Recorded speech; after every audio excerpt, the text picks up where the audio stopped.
Hello. Today we're going to explore how to awaken your inner confidence and apply it in any scenario. We've all experienced moments of self-doubt, whether it's speaking on stage, facing an audience, or simply interacting with new people. But what if I told you that the confidence you need is already inside you? It's just a matter of knowing how to access it. In this video, I'll reveal 3 straightforward secrets to help you unleash your confidence and feel empowered in every situation. Let's begin. People handle these situations differently. Some respond with, "Hey." There are those who are naturally confident, managing these moments effortlessly. Then there are others who lack confidence, which holds them back, making them anxious and unsure of themselves. But that's not true.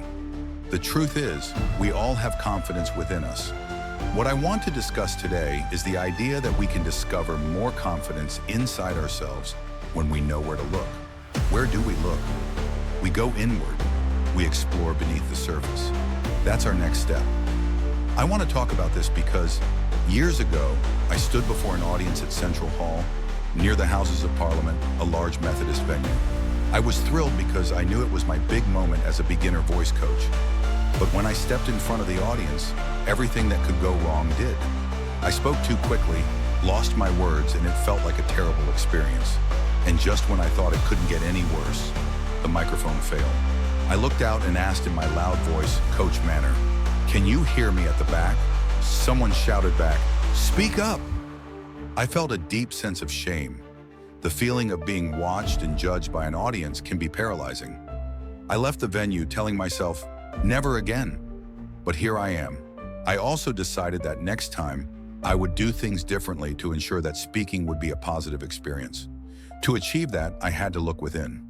We live in a society focused on appearance. We often focus on the external world, especially for women. But true confidence isn't on the outside. It's found within, in those unseen parts of us. We're going to explore those parts.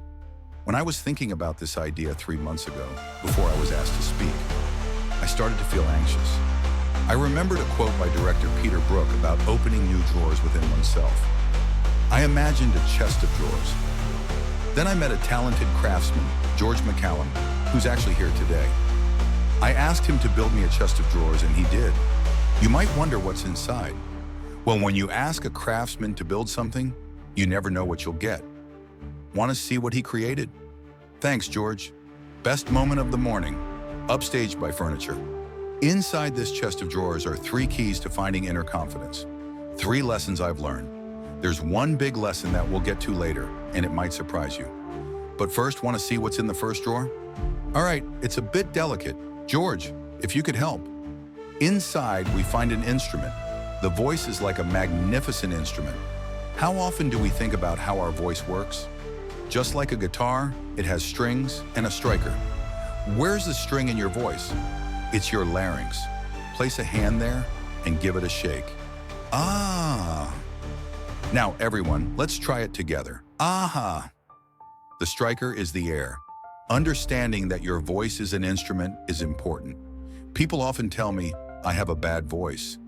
I'm not good at public speaking, or I dread meetings and presentations. But there's no such thing as a bad saxophone, only one that hasn't been practiced. Great musicians work tirelessly to perfect their sound.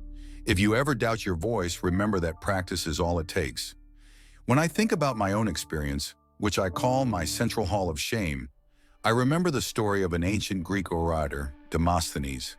He struggled with public speaking, was criticized and jeered at, but through persistent practice, he became one of the greatest speakers of his time. What does this teach us? The value of practice. You may not need to shave your head or build a hidden chamber like Demosthenes, but practicing daily, even singing in the shower or car, can be a simple and effective way to improve. The second lesson is about breath. When you walk into a room, the most powerful person is often the one with the calmest breath. This is something even actors know. Being still and controlling breath gives an air of confidence. Let's practice this together. Place your hand on your diaphragm, breathe deeply, and notice how your breath controls your emotions.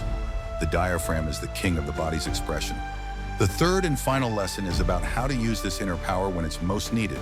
Sometimes we need to speak not for ourselves, but for others. Like the woman who had to deliver a eulogy for her husband shortly after their wedding. She used the skills of breathing and staying composed that she had learned to speak with strength and love. The secret to confidence is understanding that breath and thought are connected. To control your voice, you need to control your breath. And sometimes the most important step in gaining confidence is knowing when to pause and simply breathe.